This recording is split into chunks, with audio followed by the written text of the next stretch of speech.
Good evening, everyone. Welcome to another live edition of 60 Minutes in Black America. You don't want to miss this edition as we talk about voting and voting rights. We'll be right back.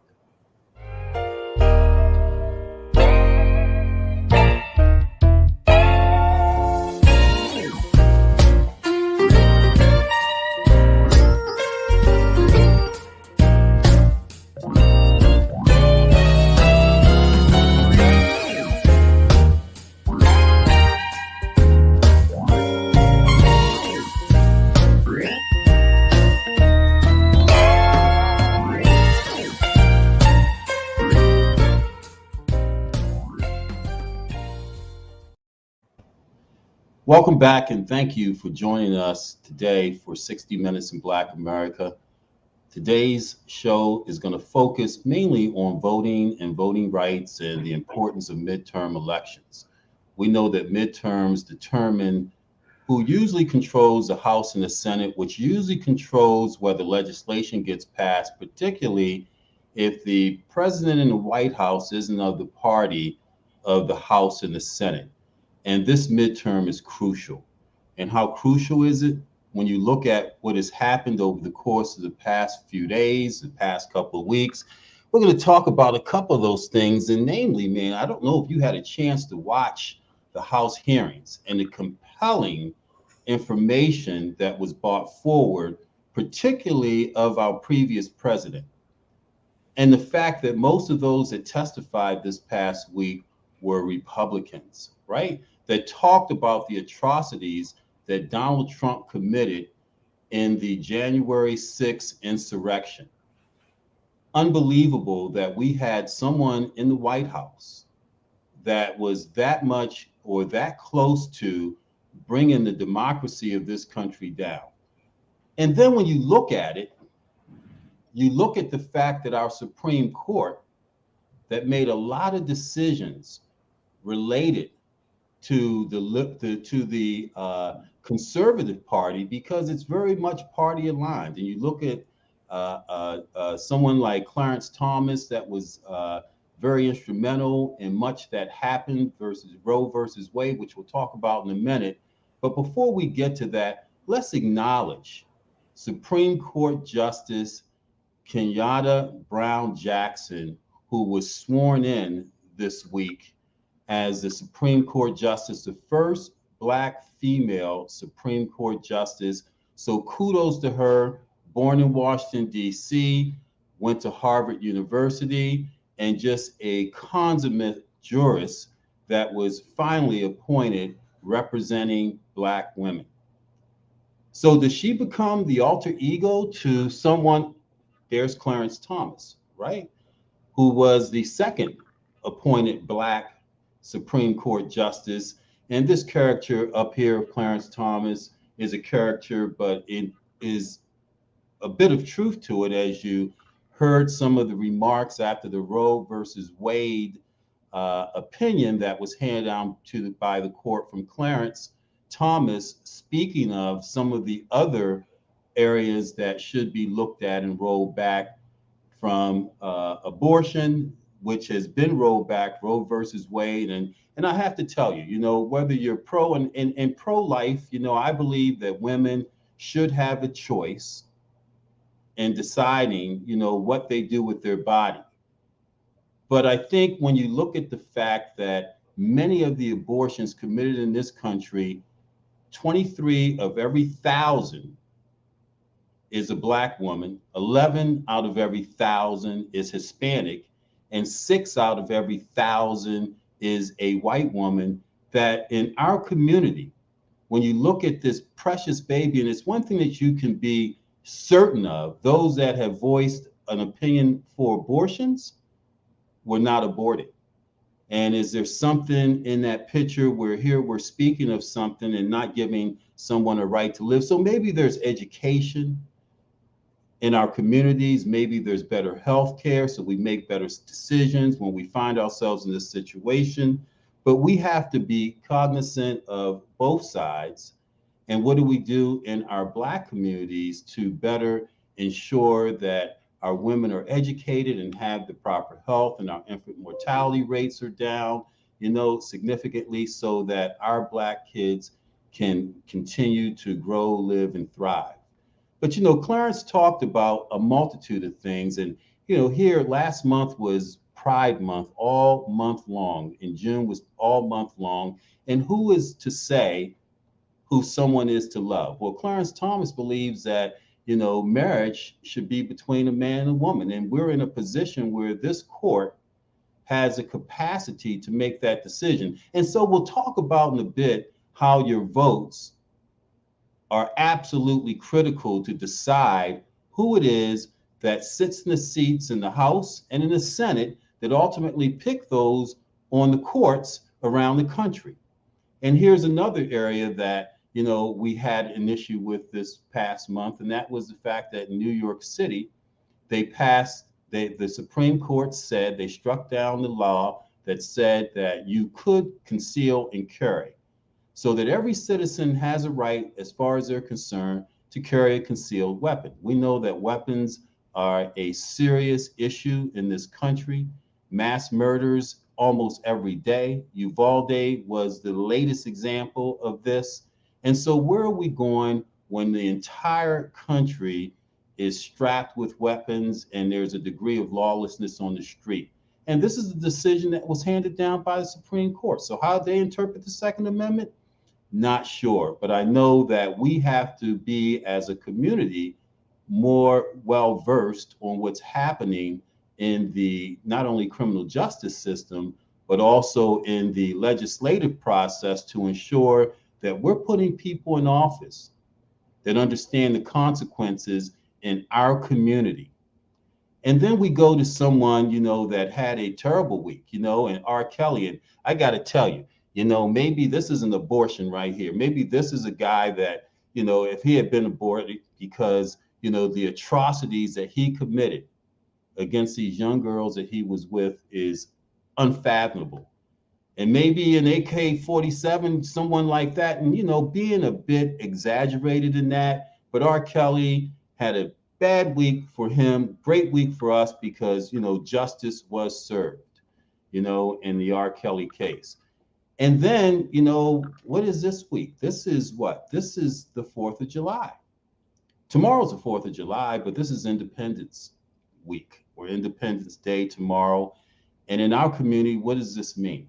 On July 4th, and I think it was 1776, the country was given its independence for Great Britain.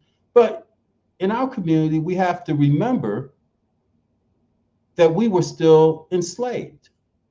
So as I hear the young people shooting off fireworks, and I actually ran into someone today that had on a red, white, and blue shirt, and I was like, wow, did they really understand, that we were enslaved, and is this really our independence, for us in this country, or is it, as you see now, a focus on Juneteenth Day, which, although it wasn't to me a day that is of celebratory nature, it's a day to be recognized. When we were finally freed, or told we were freed in Texas, almost 80 years after July 4th.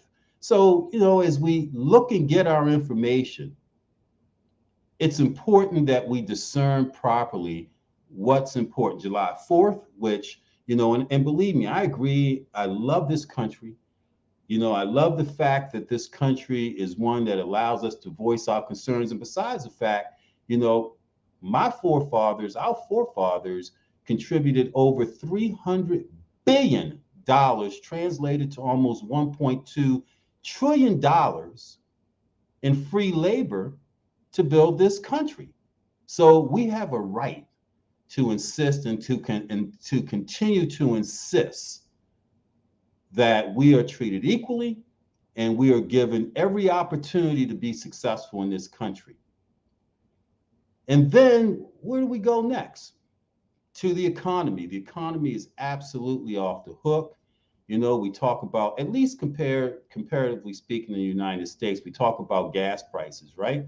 Gas prices in this country are teetering on $5 a gallon. And I think if we go back up there and show that slide, In Hong Kong, it's $10 a gallon. Norway, it's $10 a gallon. Germany, $8 a gallon. So when the rest of the country looks at us, what right do we have to complain? Well, we have every right to complain because we have come to expect certain, I don't know if you call it privileges or certain differences in other countries. That's what makes the United States of America the greatest country on the earth.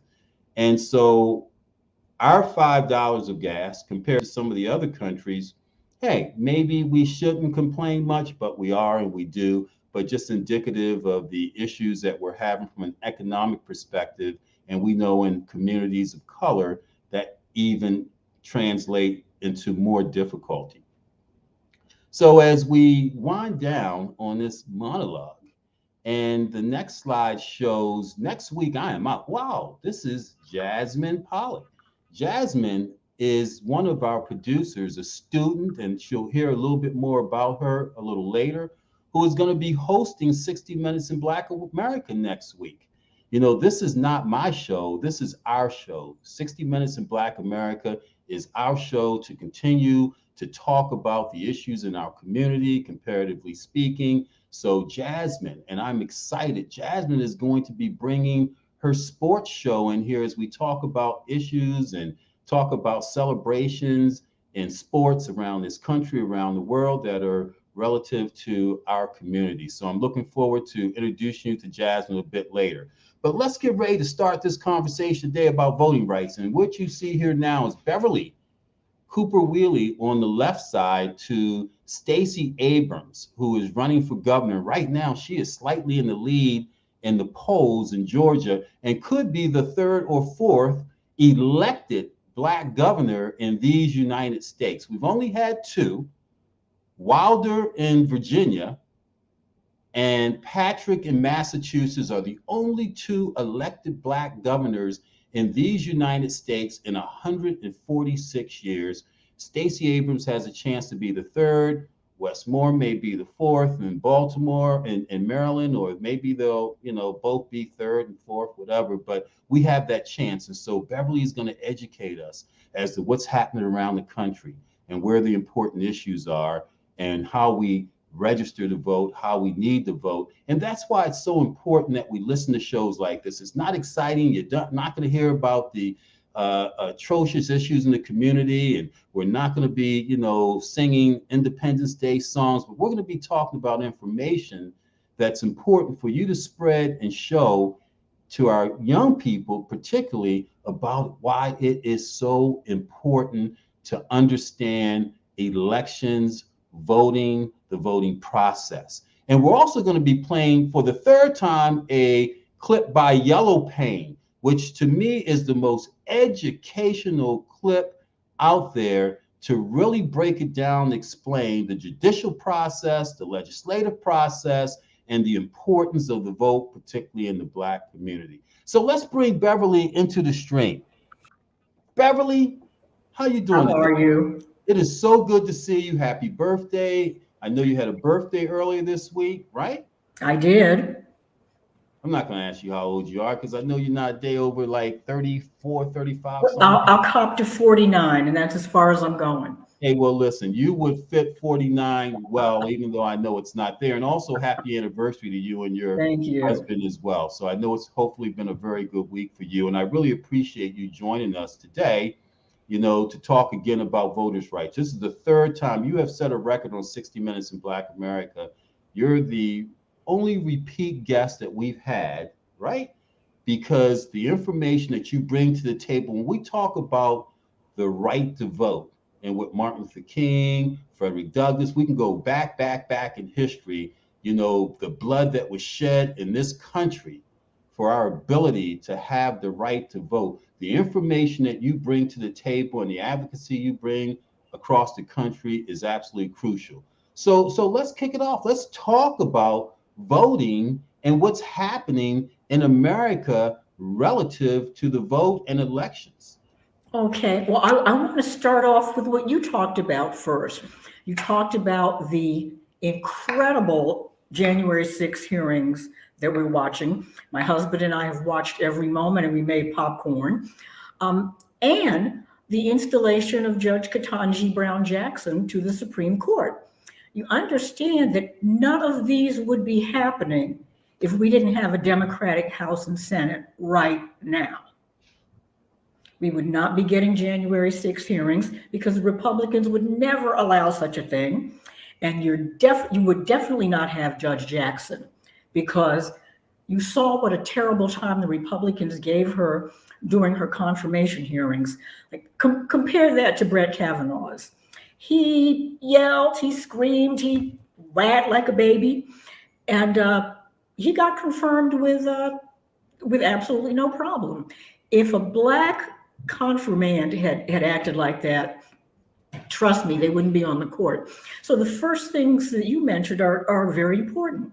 Without a Democratic House and Senate, those things would never have happened.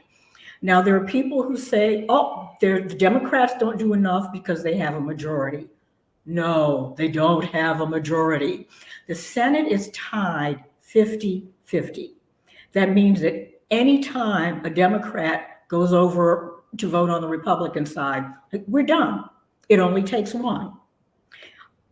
In the House, I believe our margin might be 10 votes.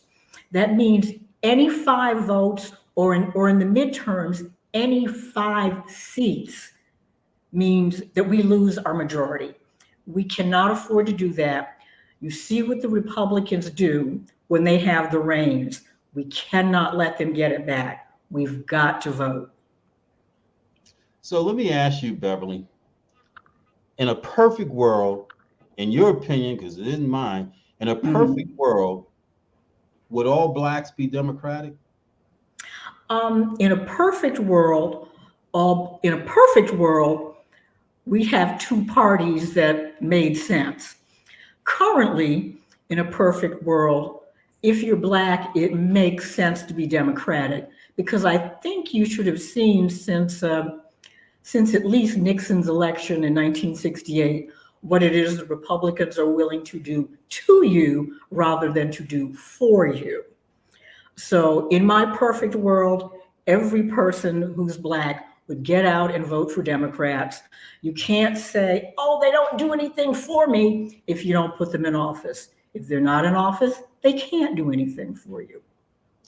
I know that you want to focus a bit on voter ed, particularly in some of the elections down south, and I want to focus on a couple elections down south as well. And voter ed, we're going to spend heavily on voter ed. And as I told the viewers, it's important that you look at this show for what it is from an informational perspective. It's important that regardless of how boring the information may seem, that it's important and it's powerful when we know.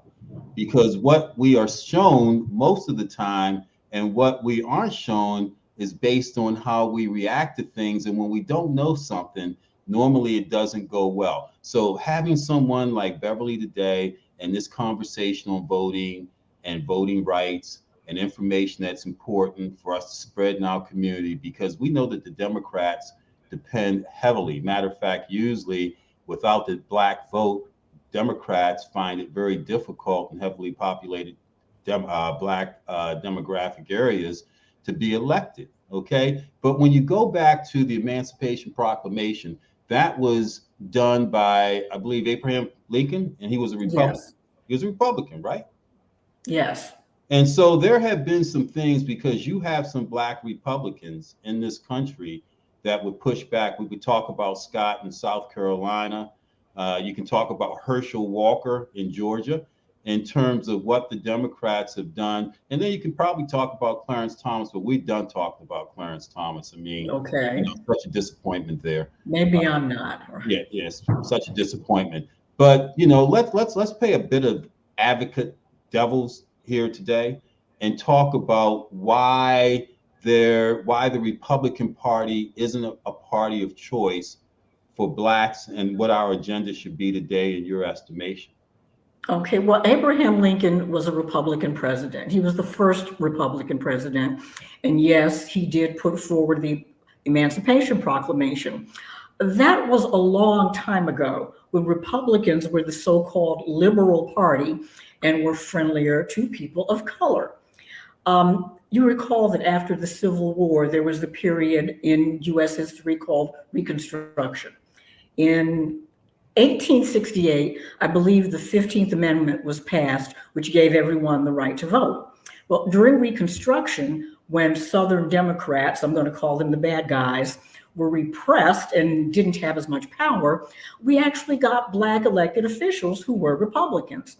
However, America was really eager to reconcile, and through machinations, not all of which I can explain, Reconstruction pretty much went out of effect in 1876 or 1877. Andrew Johnson, who'd been the vice president under Abraham Lincoln in his second term, was not user friendly to Black folks. He was a Southerner, he was more than happy for Reconstruction to be over. And at the end of Reconstruction, 1876, 1877, the Southern Democrats got their power back, and we were done for. That was the end of any sort of rights as citizens in the country. Now, you might say, oh, the Democrats were bad guys, the Republicans were the good guys. That all changed in 1960 with the election of JFK, and further with the election of Lyndon Johnson. The Democrats, and Johnson took a lot of back and forthing to get this, passed both the Civil Rights Act in 64 and the Voting Rights Act in 65.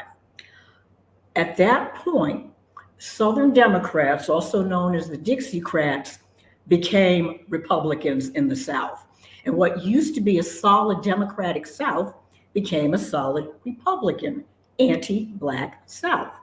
That's why if you're a Black Republican today, we look upon you with some suspicion. I don't have anything good to say. Let me ask you, when you say we look, when you say we look at, because that's some phenomenal history, because we've actually had a couple of comments in the chat from Black Republicans, right? Mm-hmm. So when you say we look at you with suspicion, define we. I do. Because when you look at a lieutenant governor like in Maryland, Boyd Rutherford, he's a Republican. You also had another Black Republican, Michael Steele, that was head of the Republican Party, right? Is that what keeps these parties in check, by us having not necessarily a balance, but representation in both, where we have a voice in both? So is that a bad thing necessarily, to have a voice in both parties? Well, I wish we had more of a representative voice in both parties. Now, I know about Michael Steele, and I'm going to tell you that during the Obama administration, he was not helpful to Barack Obama. He told the same line as the rest of the Republicans. I often watched him on television. I had no respect for him. He was not helpful as far as I'm concerned. Now, I know that there are still Black Republicans out there. And in my opinion, and this is only my opinion, they are looking at a history that has not included them for a very long time. Now, if it's 1956 and Eisenhower is president, maybe you can be a Black Republican. If it's 1968 and Richard Nixon is president, then to be a Black Republican, you must not love yourself very much. Wow. So for someone is that an opinion or fact? And that's not an opinion, that's a fact. That's a fact. That's a fact. So that's a fact according to Beverly. That's a fact. Wiele, that if you're a Black Republican, not 60 Minutes in Black America does not necessarily agree with all comments made by our consultants and experts, but if you are a Black Republican out there, and you feel comfortable saying, hey, raising your hand and saying so, and even saying why you are, because I see the comment with one that says, although she is, doesn't mean that she has to necessarily support a Trump or a Thomas, but maybe there's some principles that they believe the Republican Party has that the Democratic Party doesn't. So we want to hear about that. If anyone wants to put in the chat, if you're a Black Republican, and you want to state, a sentence as to why you are and what you think about the Democratic Party, please do so. But Beverly, let's go back to voting and talk about the fact that you are advocating that we understand the seriousness of midterms and that we need to get more Democrats so that Biden, the Democratic governor, has better support during the legislative process. So where is that at in the South, for instance? What's happening in the South relative to Democratic candidates being potentially overturned by a Republican? I will tell you some seats that are very important, some that we need to win every Democratic Senate seat. But first is Raphael Warnock in Georgia. Herschel Walker is running against him. And if you're a Black Republican, you and other white Republicans must think we're fools. Herschel Walker has absolutely no qualifications to be in the Senate. He does not know what the political issues are. I don't know if he knows what any issues are. He only repeats what his white Republican handlers tell him. He is not honest about his background. Yes, he's a well-known football player. He did not graduate from college. He was definitely not any sort of valedictorian in any class he was in. And he's got at least two outside of marriage children that we know about.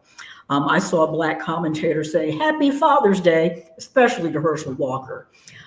He is no match for Reverend Warnock, who is a doctorate, a minister, a civic activist, a well-educated man, someone who survived one of the most expensive Senate races in America and became a real surprise and thorn in the neck to Republicans. Where else? Let's see, Florida. Val Demings is running for the Senate in Florida. She's against Marco Rubio. Marco Rubio has not been helpful to Black people. Val Demings is currently a Marco Rubio is Cuban or Hispanic, right? As you know, there are many Floridian Cubans who consider themselves white. And my point in saying that, Val, is that people of color, like you've got the National Association for the Advancement of Colored People, right? Mm-hmm. And we Yes. sometimes, throw into the colored people or minority pool Blacks and Hispanic. But if you go to Texas and you go to Florida, it's been interesting that Latinos have gone towards the Republican Party in great numbers and seem to be satisfied as a result of doing so, because I know in Texas, they're talking about Latinos as people of color, which they are, right? They're people of color, right? That they're about to tilt the balance of power in the U.S. House and Senate as a result of what happens in Texas, and potentially with the Rubio Demings race, they are going to tilt the power there. So what is it that Latinos see with the Republican Party that we don't see, or what benefit do they get out of I'm sorry. If you are a Cuban in Florida, first of all, you're going to be very conservative because of your history with Fidel Castro. We're on the second or third generation of people who are beyond the Castro revolution. However, historically, those Cubans are going to be more conservative. They also consider themselves white. The darker Cubans are still in Cuba for the most part. The Cubans who are in Florida are the ones who fled. They consider themselves white adjacent, if not white. So they see that it's more to their advantage to be allied with Republicans, i.e. white people, because they believe that's what they are. In Texas, I'm not really sure why that is. There are some Mexicans who might feel they're white adjacent, but I would think, if anything, the border situation. Arizona as well. Arizona, you have the same issue with Latinos that flock to the Republican Party in Arizona, and they almost tilt the balance of power politically in Arizona as a result. And I think it's something to delve into. Why, as people of color, here we are Black, and maybe because here we are Black as people of color, and we have been advised that the Republican Party is not a party for Black by our Black leadership and Black people, particularly, that have that understanding of the political process. But the Latinos seem to benefit greatly or feel they benefit greatly by being Republican, even supporting Donald Trump. You also mentioned Uvalde in your opening statements. And there are brown people, there are Mexicans in Texas who may have felt that they were white adjacent. Uvalde may have rid them of that notion. Now, I don't know all the particulars of Uvalde, but there are people who believe that had those been a school full of white children, they would have been rescue attempts made a lot faster. I don't know whether or not that's true, but I know that there are people in Texas and in other places who believe that. Why was there not more of a hurry? Why was there such a rush to keep parents out? I don't know. I do know that many Mexicans do consider themselves white adjacent, so they still believe that it's more in their interest to ally themselves with the Republican Party. Now, if you were a Black person in America, all you need to do is to pay attention to what the Republican Party has done to you rather than for you since 1968. There are so many insults that I really couldn't begin to list them here. But there's certainly the Bakke decision by a Supreme Court that was turning away from affirmative action even as early as the 70s. 2013, we all know about gutting the Voting Rights Act. Gosh, there are so many that don't come to mind right now. Well, when you talk about voting rights, and someone posted a comment in the chat about the poll that they don't know if they believe that poll, and I want them to refer to what poll they're speaking of, whether it's a poll in Florida, whether it's a poll in Georgia, whether it's a poll in Texas. I want them to comment to that because I've done a lot of study on the various polls around the country to these key races. But when you talk about voting rights, Bev, particularly when you look at Georgia, and Stacey Abrams has probably done the best job, in my estimation, of any Black leader in the past 3 decades in terms of getting out the vote. What was the focus? How did she do it? And how can we do it in other areas? Like we know in Maryland, for instance, voting in the Black community is atrocious. Usually doesn't even come to the 30% number. 30% of registered Black voters do not vote, or only 30% of registered Black voters do not vote. And it's pretty similar in other states around the country. Why is that? And what do we need to do in order to improve that? That's a good question. First of all, this is Beverly speaking. I remember watching CBS in black and white during the 60s. We saw people sprayed with water hoses. We saw people chased by dogs. We saw, Southern police officers clubbing people going to jail. Folks died making a sacrifice for us. As long as I am alive, I am going to honor that sacrifice.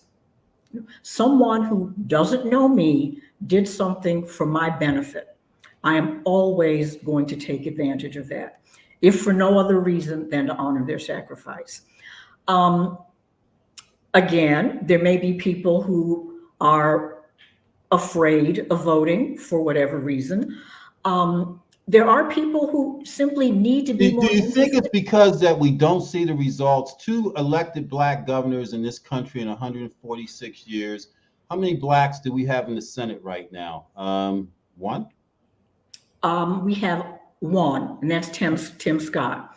And he's another person of color. He's a Republican, right?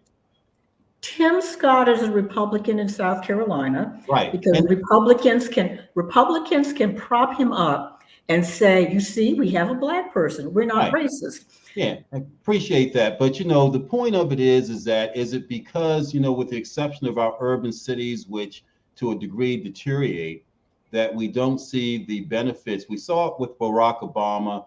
We saw what happened when we go out and vote, that we could elect a Black president, right? And we saw with Joe Biden when there was such egregious egregious person in the White House, how we could get them out, by our vote, because Mhm. Joe Biden was elected because blacks came out and vote, and they still didn't come out and vote in the numbers that were significant. But to the question again, right? And so Cory Booker. So someone said Cory Booker's I also. saw that. My apologies. And go, this is what it's all about. We got viewers that are paying attention and listening to the conversation, but when we are talking about two, right? And we're talking about two, no governors in this country, are black people disappointed in the American political democratic process? Of In your course we are. We're disappointed, to some degree, some to a large degree. But we also need to recognize that unless we give Democrats power, they are not going to be able to do what we want. I've said this before on your show. Everybody complained about what Barack Obama didn't do. We all showed up in 2008, overwhelming numbers, overwhelming numbers. In 2010, during the midterms, everybody thought, okay, Barack Obama's in the White House. We got the job done. I don't have to show up this year. So in 2010, Democrats lost dozens of seats in the House. Probably we would have lost some anyway. We would definitely not have lost as many if the same people who'd gone out in 2008 had gone out in 2010. Wow. Same thing in 2012. Everybody ran out to reelect Obama. They stayed home in 2014. They stayed home in 2014, and we lost the Senate. Now, Mitch McConnell's Senate is the group that refused to give any sort of hearing to Merrick Garland. Just imagine, if we still had the Senate in 2014, we would have Merrick Garland. Interesting comment here. Black voters don't vote due to the relevance and brainwashing that they should automatically vote Democratic, but the message is relevant. Hence, why would we not vote? So that's an interesting comment.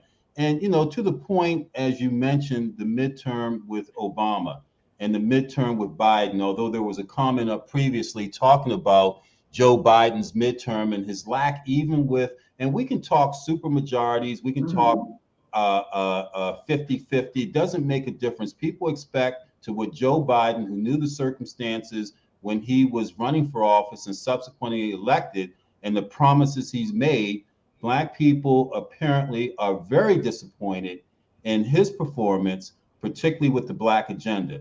And it says that young black people are very disillusioned with the political process when it comes to the black agenda, and they don't seem to be supporting Joe Biden's agenda at all.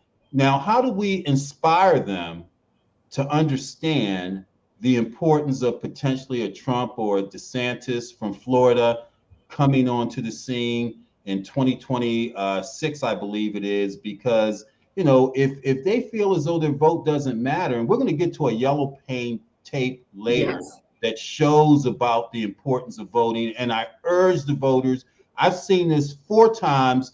If you've already seen it here on 60 Minutes in Black America, watch it again and ensure that our young people see it. But how do we get our young people excited about elections, man? Okay, first of all, I'm going to say, and this is probably going to offend some people, but I don't care.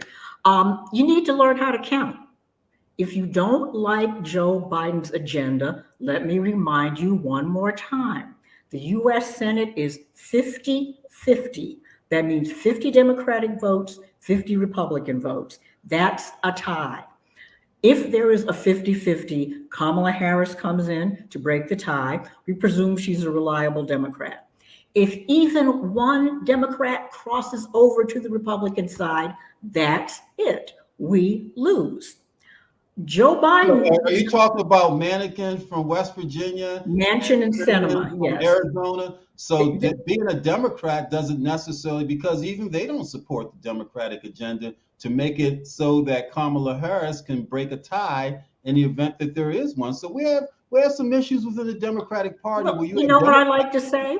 There are 50 Republicans. Surely some of them could vote for something that was more of a Democratic initiative. Hey, I'm Well, glad you said that. Let's talk about Liz Cheney.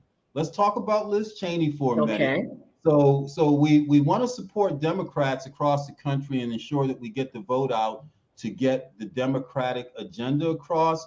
But Liz Cheney, to me, and I look at individuals. I think part individuals and who they are as human beings. You mentioned Herschel Walker and him fathering children outside, not really having a degree and saying he did. So his credibility is shot, right? So you look at someone like Liz Cheney, who seems to be a very fair and even-keeled human being. Is that someone that you would support for re-election? Because she seems to be of an agenda that's fair to not only America, but to Black people. So will we No, support her? no, You no, wouldn't a support thousand Liz times Cheney? no. Liz Cheney has only said, you know what? I'm not going to let Donald Trump lie and destroy the nation. She is as conservative a Republican as you can get. There is no vote that she has ever taken that has been friendly toward a Democratic agenda or for people of color. In this one instance, she is doing something that any person who's right thinking should do. But she is just as conservative as she can be. She will vote against a Biden agenda every time. So, just because a person is right in one circumstance doesn't mean that they're right all the time. She That's is interesting, not. Val. That is very interesting. I think that the fact is you're telling our viewers to do your research. Don't Yes, listen I to the am. sound bites. And that's one thing about this show. And we've interviewed several political candidates, right, and politicians. Is that we don't get sound bites. We give them a chance to explain their agenda, understand their agenda. And so, how does that education come, Val, so that Bev, so that when we go to the polls, we're educated to vote once we get to the polls, because first we got to get them to the polls, right? Yes. We got to get people to the polls, and I'm interested to hear how an example or two, how we motivate our people to vote. Because Obama, I saw a comment up here a couple of minutes ago, it said, they went to vote, crossed over, and many people feel as though Obama did not do anything that was of significance to Black people, to what their expectation was in having a Black elected president. But how do we get Black people excited about this midterm, knowing they're already disappointed that Biden hasn't done what he said he would do with a majority in both houses? 50-50 No, is no, not a no, let's be majority. fair. Let's be fair. 50-50 is Let's a be tie. fair. He ran on the fact that he, as a person that had good relationships, because he has a 51-50 majority. Let's just for argument purposes call that a majority. Let's But it's call it a not an majority. argument, Michael. Okay, It's let's just numbers. It's a okay, that's tie what I'm saying. So on he a has good day. he has a 50, he has the winning vote, it's 50-50. And as you It said, is the mitigating 50-50. circumstance, if a couple of Democrats stray, as Manchin and the woman in Arizona do, then he has a Mhm. tough fight. So let's go ahead and say that he has a majority in the House and the Senate, because He he has does. a tie in the Senate. Okay, As I've let's say said, let's Linda, live with what you say, and okay, let's say that he has not gotten done to what he promised in South Carolina in May of 2020. Black people feel as though he has not done and lived up. We've got no voting rights legislation passed. Okay, we still have issues with policing legislation that we expected to be passed, and look at the gun rights legislation. I'm looking at So that. what do you say? How do you Well, motivate these people? well, first of all, gun rights actually finally got something positive done in the House and Senate. Now, the Supreme Court, which has no love for Joe Biden, undid all that with the decision they made just last week. I'm going to say this again because I really don't want people telling me what Biden hasn't done. The president is one person. As Yellow Pain will tell you, it's the legislative body that gets the work done. We don't expect every single Democrat to vote the same way all the time, the way Republicans do. They are very, very disciplined. They vote that party line. They even voted, obviously, to acquit Donald Trump twice in impeachment when anybody with eyes could see exactly how guilty he was. So let's not keep talking about what the Democrats don't do. If Joe Biden is one person, there's only so much a president can do. Now, same thing with Barack Obama. He did not have the House of Representatives after one term. In the second term, he had neither the House nor the Senate. I mean, do you really think he just sat by and said, "Oh well, that's a very Garland die on the vine"? That's a very fair point, which is why we're here, because Yes. it means that the education, so the ignorance in our community, and we're going to get to that yellow paint tape shortly because we need it badly. We need it badly, and that's why I said it's imperative that we listen for information and have these arguments from the viewers that have chimed in and posted comments in the chat. You know, we need these arguments to better educate ourselves as to what can and what cannot be done. You know, but what we have is a demographics that is disillusioned, unmotivated, right? Because they feel like, hey, you know, whatever, you know, because it's going to happen anyway. You know, why should I? And we've got to continue to educate people. So let's go to that yellow paint tape in a second, right? Because what I want to do now is next week, I mentioned earlier, Jasmine, where are you, Jasmine Pollock? Jasmine, how are you, Jasmine? As I told you all a few weeks ago, we have a few young people that are working on the production team that allow me to breathe a little easier, make sure that the comments get posted, make sure my lighting is good, you know, and Jasmine is a fantastic person. Jasmine, in a minute, tell us about yourself a bit. You're going to be hosting my show next week, or hosting our show, because this is not my show. This is America, Black America's show.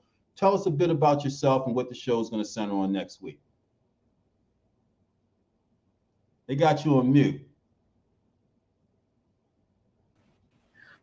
Hello, everyone. My name is Jasmine Pollock. I'm from Clearwater, Florida. I currently go to Warner University. I'm heading into my final year of school. I am aspiring to be a sports analyst. And next week, I'm going to bring in a lot of sports topics. There's a lot of sports topics I want to talk about, from the NBA free agency frenzy, Black ownership. There's no Black owners in the league. There's a lot I want to talk about. Well, Jasmine, we're looking forward to having you and welcoming Clearwater, Florida. We've got Jasmine Pollock, a student, you know, that this is her passion. So, Jasmine, do me a favor, young lady. Please just let me have one more show after you take over next week. Just let me come back at least for my final goodbyes or something. But I'm looking forward to it, Jasmine. This is what it's all about. I appreciate you, Jay, Jeremiah, Dion, assisting with us under the leadership of Leon Thomas. And we look forward to seeing you next week, Jasmine. We know it's going to be an awesome show. Awesome show. Look forward to it. Thank you very much. Now, Bev, we're going to give people some yellow paint, right? And viewers, do me a favor, do not go anywhere.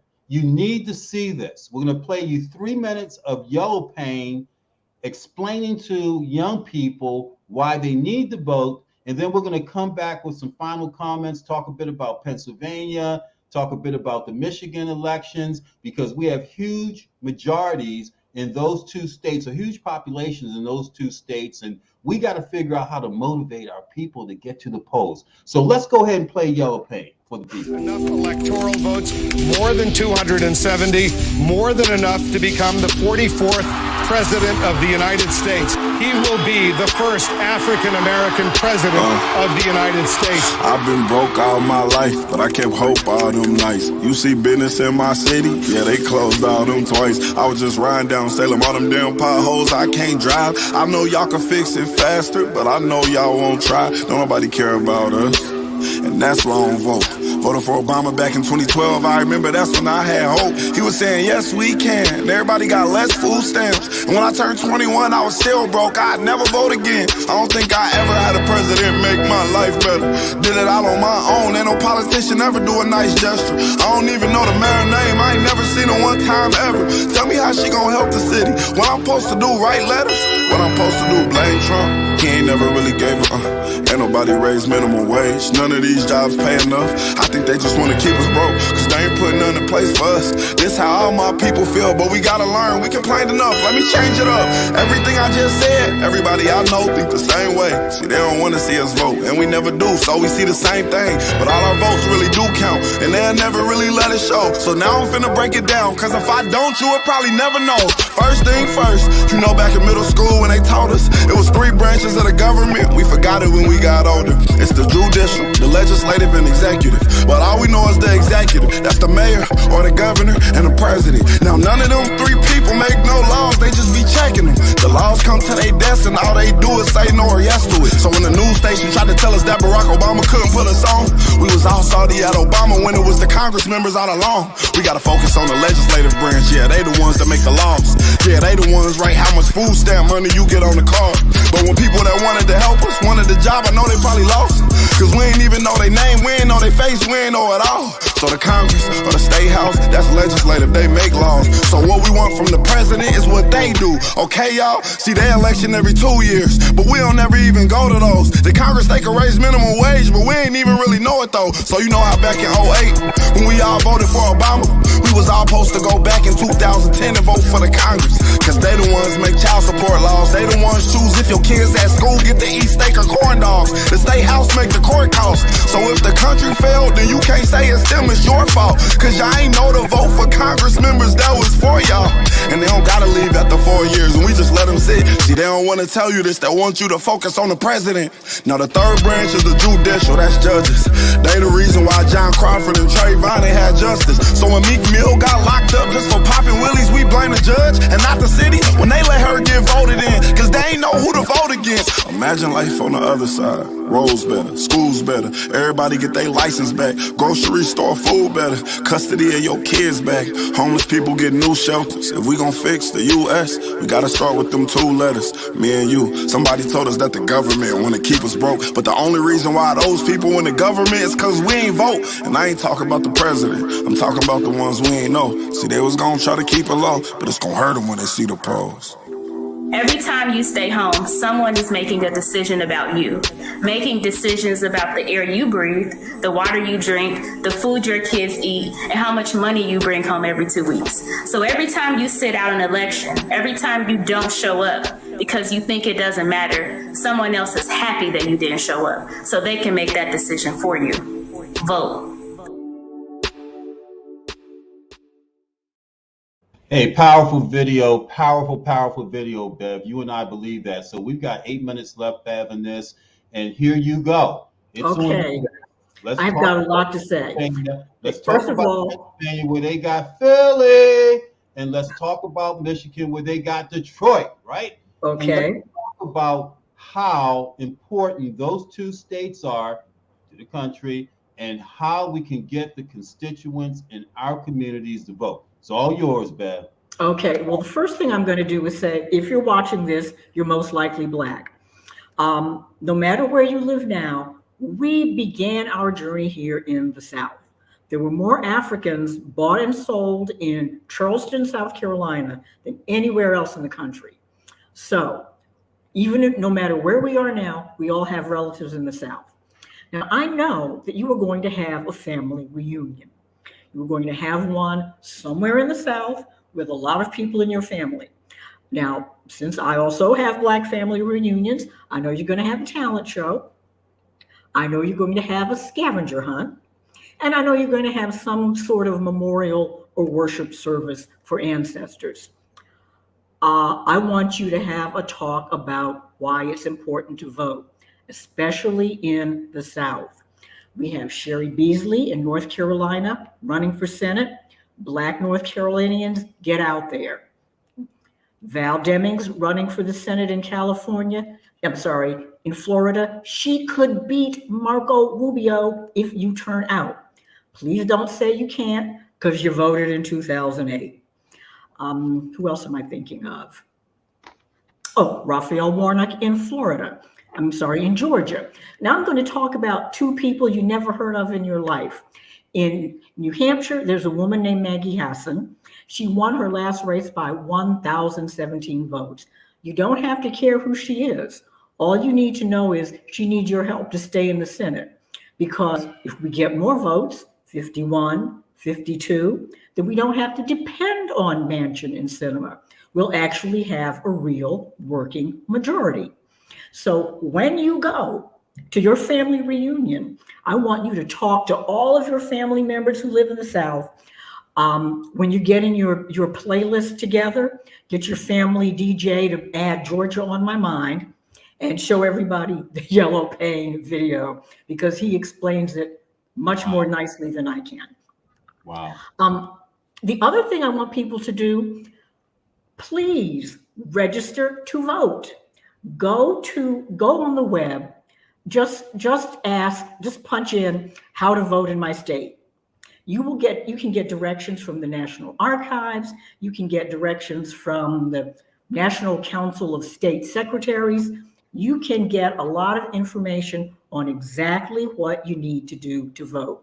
Now, there are many Republicans, another reason why you shouldn't be one, many Republicans who have done everything in their power to make sure that people of color can't and don't vote.